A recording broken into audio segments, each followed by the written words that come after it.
UFO question has been consigned to the realm of speculation, but in recent years, serious people have started taking the subject seriously. You'll see it come through the top of the screen. There it goes. Prompted in part by the release of these videos, purporting to show encounters between American naval aviators and what the Pentagon has labelled unidentified aerial or anomalous phenomena. Congress has convened hearings to determine what these UAP are and what threat they might pose. If UAP do indeed represent a potential threat to our security, then the capabilities, systems, processes, and sources we use to observe, record, study, or analyze these phenomena need to be classified at appropriate levels. The Department of Defence has established a special team, formerly known as the UAP Task Force, recently renamed the All-Domain Anomaly Resolution Office, or ARRO, to investigate and identify what are now hundreds of reported sightings. So far, they have not confirmed any of them to constitute proof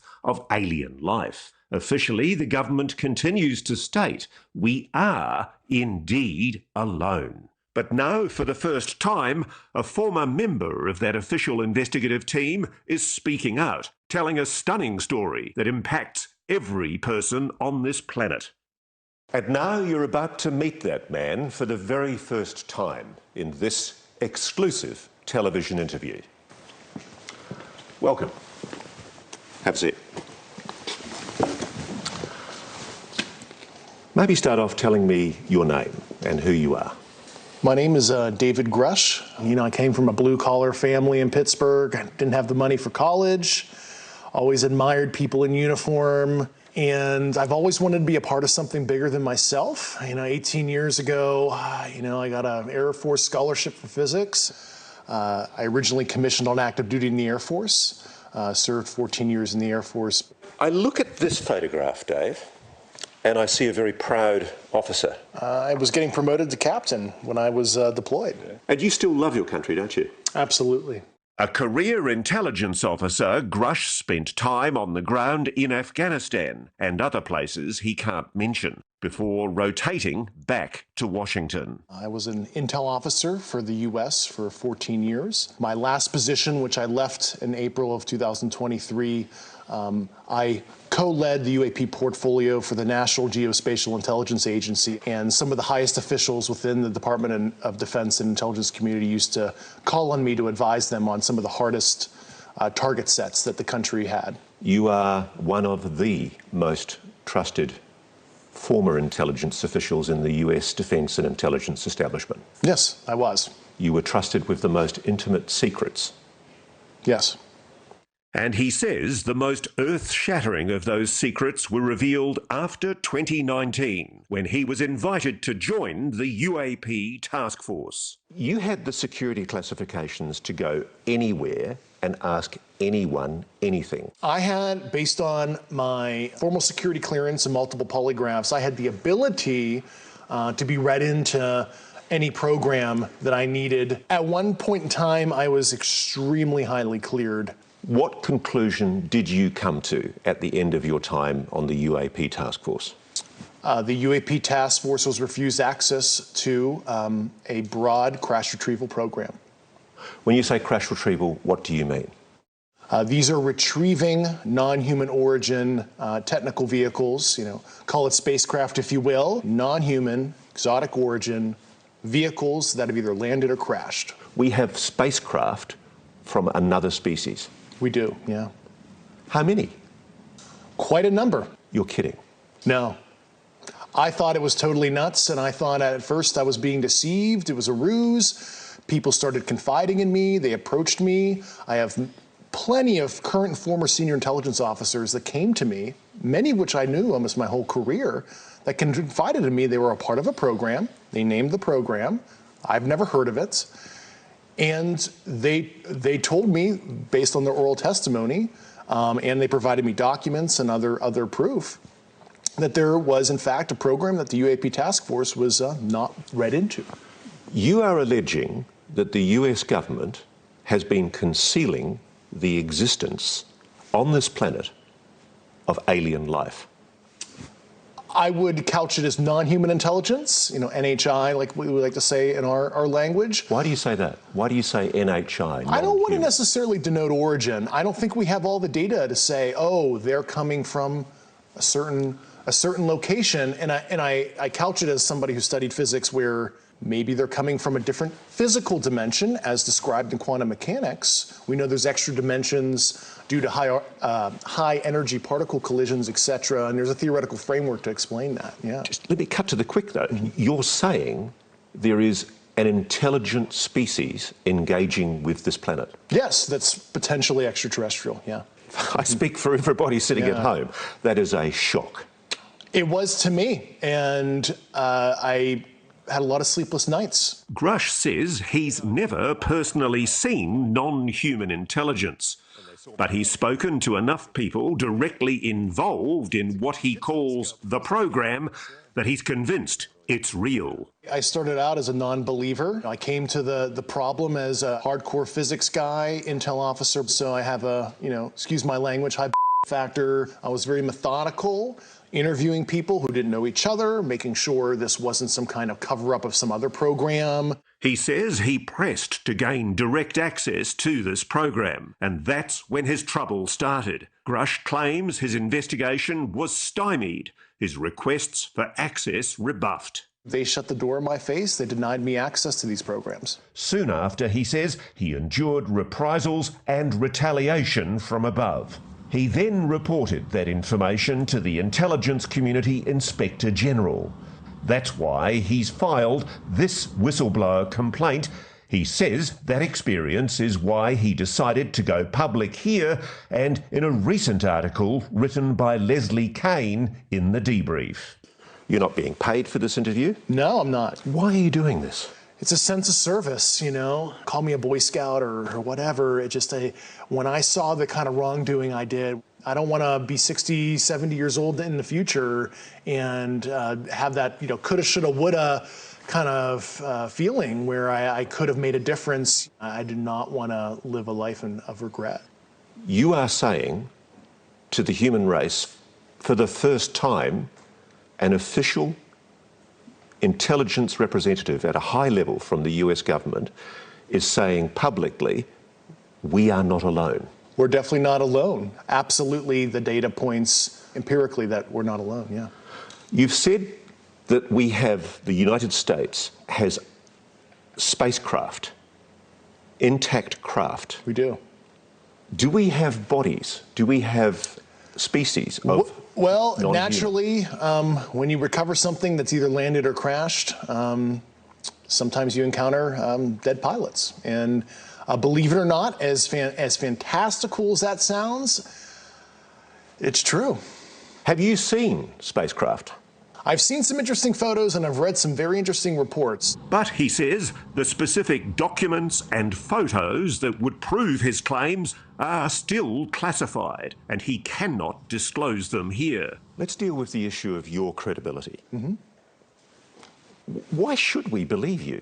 You're just somebody coming out of nowhere, making claims that we really, ultimately, can't prove. Yeah. Well, we provided the proof internally to the Inspector General and the Hill staff, and we went into all the details. I mean, I have the credentials. I was an intelligence officer on the UAP task force. But let's face it, allegations of aliens and their spacecraft are hard to accept, even coming from a respected insider. Even if you call them NHI and UAP, how could such NHI travel to Earth in the first place and go undetected by the general public? Grusch says the craft may not be travelling through space as we understand it. It is a well-established fact, at least mathematically and based on empirical observation and analysis, that there most likely are physical additional spatial dimensions. And you could imagine in 4 and 5D space where what we experience as linear time ends up being a physical dimension in higher dimensional space, where if you were living there, you could translate across what we perceive as a linear flow. So there is a possibility that, and this is a theory here, I'm not saying this is 100% the case, but it could be that this is not necessarily extraterrestrial, and it's actually coming from a higher dimensional physical space that might be co-located, right here. What can you tell me about these craft, these technologies? Why do you know it's exotic? Based on the very specific properties that I was briefed on, isotopic ratios that would have to be engineered for it to be at those levels, but also just extremely strange, heavy atomic metal, high up in the periodic table arrangements that we don't understand, what the emergent properties are, but there's just a very strange mix of elements. So you're absolutely sure that the materials that these craft are made of are clearly not of this earth? Yeah, they're sophisticatedly engineered, certainly not by humans. And while Grusch says the US has gleaned some insight from these materials for military use, so much more could be done if academia and the private sector had access. It's totally nuts that humanity as a whole, especially the US citizenry as a whole, they're not even benefiting from broad research on this to solve propulsion, energy issues, novel material science that can improve people's quality of life. It's just totally nuts how it's been protected and inhibits progress. If you're right, if you're telling us the truth, everyone, the entire American public, has been lied to for decades. Yeah, there's a sophisticated disinformation campaign targeting the US populace, which is extremely unethical and immoral. Coming up, how long has this been going on? A lot of the things I was briefed on were very shocking.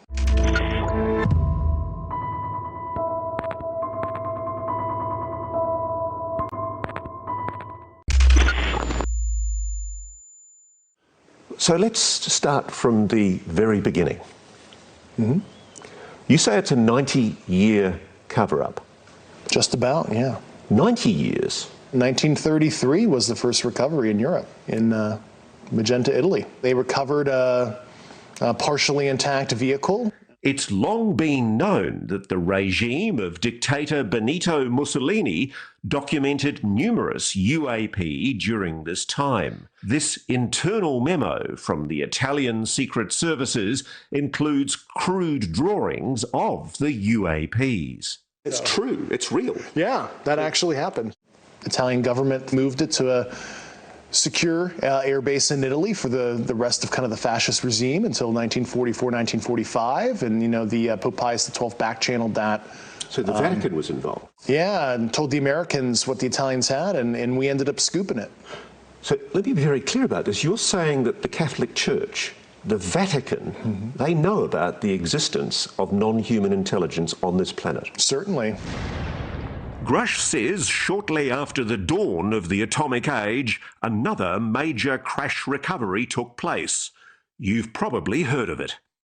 What can you tell me about the Roswell craft? Fortunately, those details were not approved for me to talk about right now. This much we know. In 1947, an object crashed in the New Mexico desert near the town of Roswell. The Air Force recovered material described as metallic and rubbery, though the government changed its story as to what it was, calling it a flying disc at first, then a weather or spy balloon. It just read ridiculous to me that the US Air Force had changed its story. Yeah, and they added additional elements over time and tried to conflate additional programs to explain some of the events.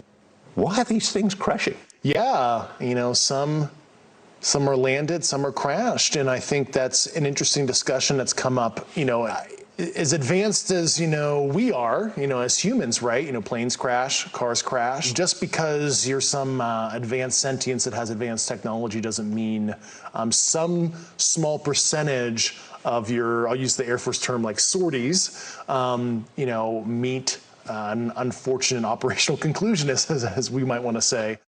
Most people would tell you the Roswell incident has been thoroughly debunked. In fact, the Air Force published this report in 1994 to put the issue to rest once and for all.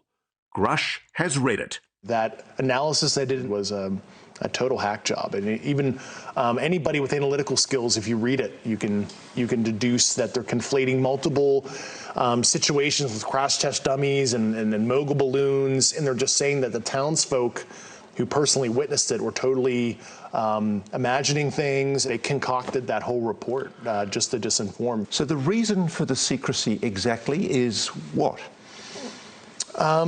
Feudalistic dominance, who can have both asymmetric technology for, it seems like, just fueling the war machine. Grusch says that through the 50s and 60s, encounters with the NHI continued, as did the cover-up. One incident in 1967, about which multiple Air Force veterans have gone public, involved UAPs tampering with the nuclear missiles at Malmstrom Air Base in Montana. They saw a craft, appearing to be intelligently controlled, hovered over a nuclear weapons silo and shut down 10 nuclear ICBM missiles. It certainly looks like they want to understand how far we've advanced in our nuclear fizzle kind of technologies at the very least. I mean, it looks like preparatory probing activity. It might be innocent kind of scientific gathering, could be ISR probing. Meanwhile, Grusch says the crash retrieval program continued. And while he won't reveal where the downed craft are stored, he does say that the people working with the technology have been putting themselves at risk.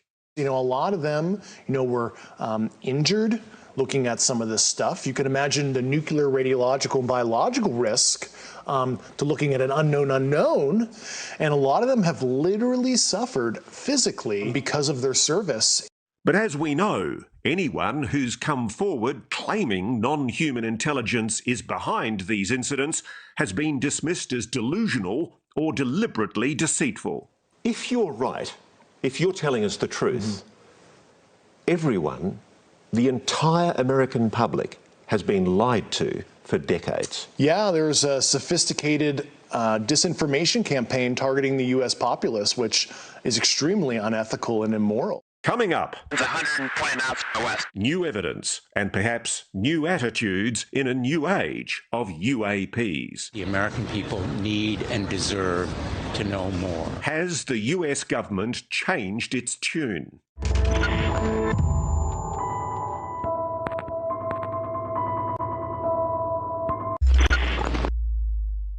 These are the videos that started it all. Footage captured by naval aviators on military-grade cameras that defied all prosaic explanation. Dave Grusch has investigated this one, shot in 2015 off the East Coast by fighter pilots from the USS Theodore Roosevelt. There's an industry of debunkers out there on the web who say, oh, they've got this all wrong, it's a jet exhaust at a distance, and the aircraft's turning. Give me an answer on that. Well, I had some optical engineering experts look at that, and the Raytheon AT FLIR system, based on the pixel saturation and apparent size. It's certainly something that's not a jet. It might be some kind of natural phenomenon that's quite strange, but it's not as simple as a jet. He has even stronger opinions about this UAP, now known to history as the Tic Tac, shot in 2004 in the Pacific by aviators off the USS Nimitz. And the Tic Tac? Truly anomalous, absolutely technical vehicle, physical, and that's absolutely something that we didn't make. Not of this world. Most likely, yeah. The videos were leaked in 2017, then officially released by the Pentagon in 2020. At the time, it seemed the Pentagon may have finally abandoned its obsession with secrecy and decided to do what other countries have been doing for decades: establish a properly funded, publicly accountable team to investigate reports of UAP. Dave Grusch was part of that team. This is a hunt mission for what might somebody be doing in our backyard that we don't know about. The task force set about investigating these incidents, including more recent events like the odd encounters that took place during naval exercises in 2019 off the coast of San Diego. This video, shot on the USS Omaha and later leaked to documentarian Jeremy Corbell, has received particular attention. It either zooms off so fast you can't see it or it sinks into the ocean, but it seems to drop. What do you know about it? It was truly anomalous. But Grusch says the promised new age of government transparency is a fallacy. For starters, he says the videos that have been released are just the tip of the iceberg. There are many videos that are totally fair to release through a declassification process. And I find it very concerning from a transparency perspective that all that the department has declassified were those 3 famous videos. There are more concerning videos that left me with a lot of questions, yeah. He says there are credible witnesses who could testify to Congress about spacecraft, big spacecraft. A lot of them were very large, yeah. Like a football field kind of size. And I remember interviewing these personnel. I'm like, either these people are lying to me, they're having a psychotic break, or this is some crazy but true stuff that's happening, and I have no good explanation that's prosaic at all for this, because this is not explainable by, swamp gas, St. Elmo's fire, ball lightning, et cetera, et cetera. I mean, this is like tangible technical craft they're seeing up close and personal in some cases when I interview people. And at the centre of it all, the crash retrieval program the government has never publicly acknowledged. A program, Grusch says, that's included at least one private aerospace company that is storing alien craft. Is that true? That is how a lot of these relationships are. While I don't want to name the specific companies and government elements, but overall, the government has been the custodian of a lot of this, right? And they'll hand receipt it out to a cleared defense contractor to do some analysis, which I find highly unethical. You have basically a sole source arrangement, and you allow certain private corporate elements to look at this, develop a potential insight, and then sell it back to the government for profit. And I think that's totally unethical. The problem you've got is there have been categorical denials from high-level officials in the US government, even presidents, that what you're saying is true.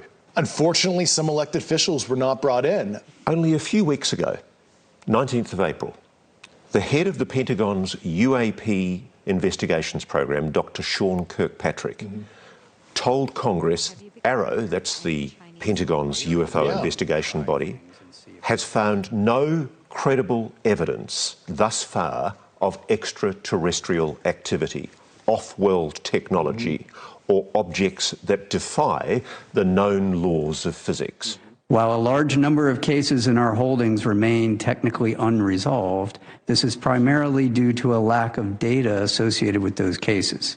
Was that a lie? Well, I know Dr. Sean Kirkpatrick. I've known him for about 8 years. And, I expressed some concerns to Dr. Kirkpatrick about a year ago and told him what I was starting to uncover. And he didn't follow up with me. And he has my phone number. He could have called me. I hope he ultimately does the right thing. He should be able to make the same investigative discoveries I did.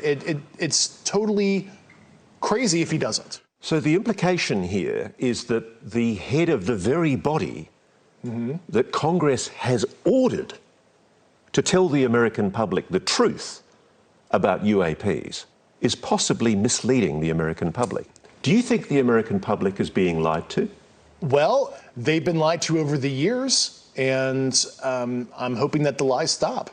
Coming up, it gets even scarier. The UFO whistleblower says the NHIs aren't all friendly. Have human beings been hurt or killed by a non-human intelligence?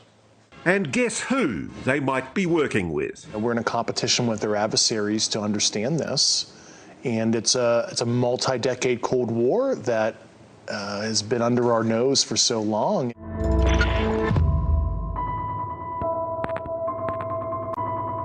The common interpretation from some commentators is that there is a non-human species and it's incredibly benevolently well disposed to the human race. Yeah, and I think that is the logical fallacy there is because they're advanced, they're kind. We'll never really understand full intent in that because we're not them, whatever them is or are. But I think what appears to be malevolent activity has happened. Based on not only nuclear site probing activities, witness testimony, I think at least if we look at it through a humanistic lens, it does appear negative, at least to us. I've been told that there have been attempts to bring down craft, that we've acted offensively against non-human craft.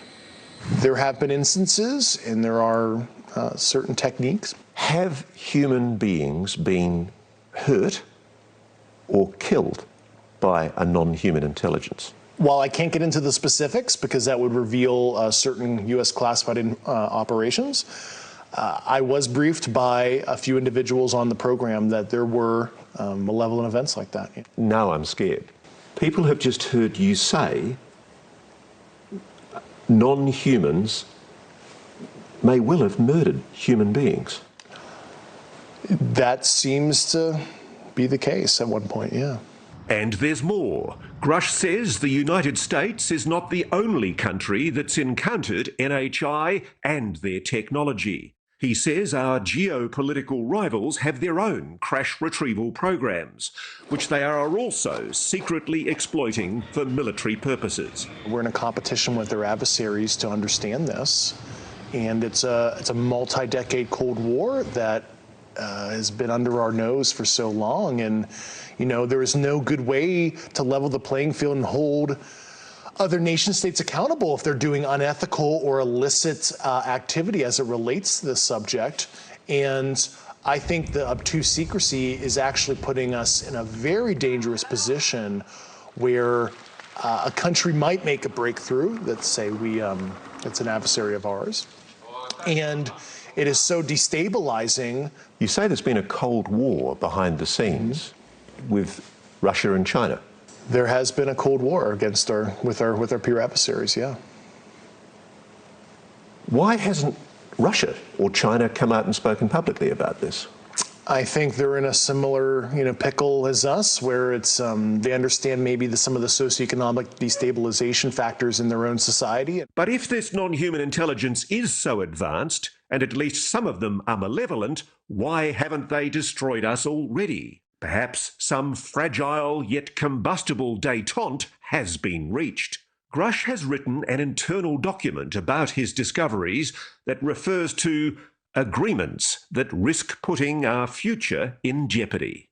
And it's quite clear that you're talking about agreements between America and non-human intelligences. Have we made agreements with non-human intelligences? That's the kind of information I really hope national leadership is able to get to the bottom of. I need to pin you down on this. Are there agreements between non-human intelligences and the American government? I think that's a question that I would like to know all the details of as well.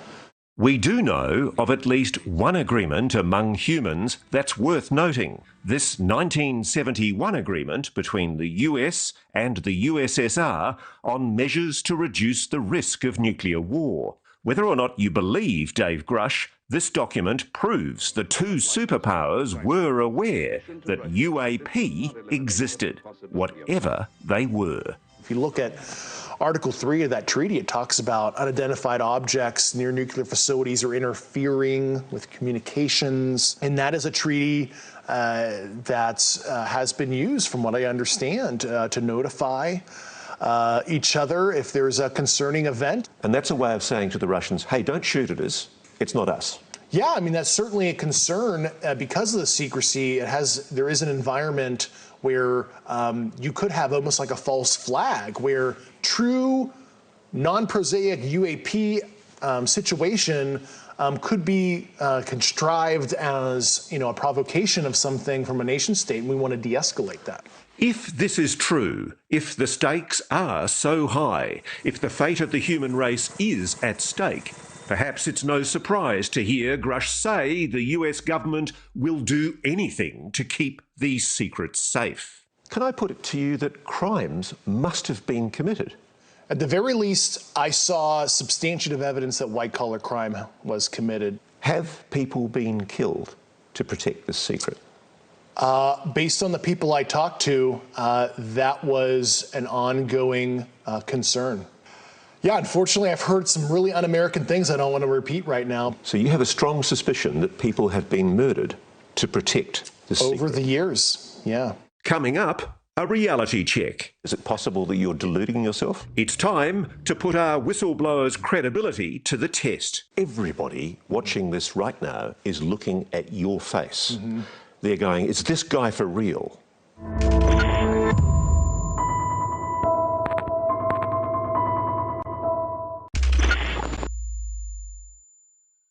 Let's talk about what Dave Grusch doesn't have. He doesn't have smoking gun documents or photos. He doesn't have official confirmation of his claims. He's just a guy talking on camera, and a lot of his answers to our most pointed questions sound like this. Can you comment? Unfortunately, I cannot. So who is this guy really? I don't want fame or fortune. I'm just here to provide public leadership on an issue that I uncovered, and I thought it was totally outrageous. NewsNation has confirmed through multiple sources that Dave Grusch is who he says he is, an Air Force veteran from Pittsburgh who worked in military intelligence and was part of the UAP task force. Maybe he's just a confident, well-spoken, ex-military intelligence officer who just happens to have lost his mind. Do you have any kind of mental illness? No. Have you ever had a psychosis, a delusion? No.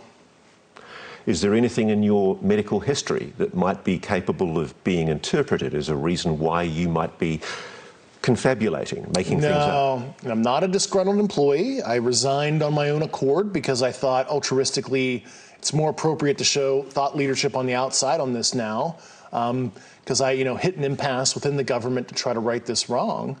So I've got to be blunt about this. Yeah. You're not making this up. This is not a lie. No, absolutely not. Because everybody watching this right now is looking at your face. They're going, is this guy for real? I am for real. And I'm sitting here at great personal risk and obvious professional risk by talking to you today. You've told us that we really are not alone. Even though you believe what you say is true, you haven't been fed disinformation. It's a common thing in intelligence for governments to mislead. Yeah, I was very sensitive to that fact. Was this some kind of ruse against me? Am I being used in any kind of way? And I took about 4 years being very methodical before I filed my whistleblower complaint to be absolutely certain of these basic facts. So take me through the process of how you convinced yourself that this is real. Well, based on the credentialed people that came to me, some of these subjects provided me sensitive foreign intelligence to read, sensitive program documents and photographs to evaluate, and then described in very specific detail how all this worked. And they were telling me the exact, extremely specific details that it all checked out. Yeah. You know, the thing I have trouble with, it's the fact that my experience as a journalist is it's very hard for governments to keep secrets. Most things leak. Your government leaks like a sieve. Why hasn't this leaked? Well, I've certainly been the recipient of a lot of U.S. government secrets, and I can tell you they've never seen the light of day. That's for sure. And I guess ostensibly this has leaked like a sieve for decades, but it was a very sophisticated disinformation campaign where they have allowed some of the truth to come out through some of their trade crafts, but they've disenfranchised people, they've stigmatized it, they made it like this total wacky thing to talk about. So anybody who may come forward with that kind of information is looked like a total tinfoil hat guy, because it's a perfect amalgamation of disinformation to just make it look crazy. The best reason to believe Dave Grusch may be this document. Remember that whistleblower complaint he filed? It would seem it hasn't fallen on deaf ears. So the Inspector General of the Intelligence Services of the United States has the information you've got. Yes. And more importantly, the Inspector General made a determination about the credibility of your complaint. They found, after interviewing myself and the subjects and other subjects that I'm not even cognizant on who they were, they found my complaint urgent and credible for the intelligence committees. The word credible is important, yes. You appreciate. So an official investigatory body of the United States government has determined that your allegations are credible. Correct. Coming up, if it is true, then what? What are we going to do if the biggest secret on the planet is now out in the open? And what are they going to do? How will the non-human intelligence react?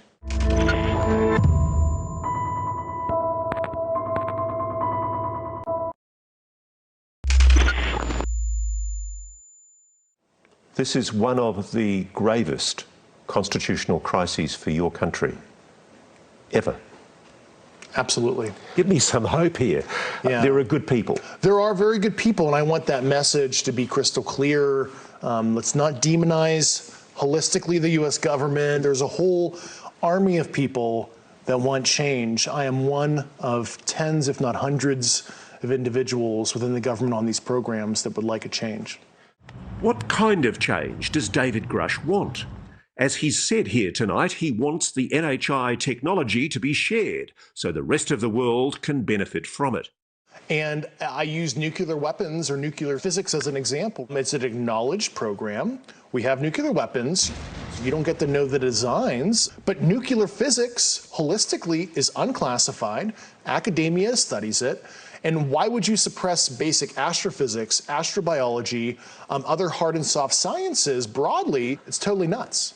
Grusch has left the government. He wasn't part of ARO during the most recent congressional hearings when still more UAP were revealed, including this one captured by a drone in the Middle East in 2022. There it goes. His whistleblower case will take months to conclude.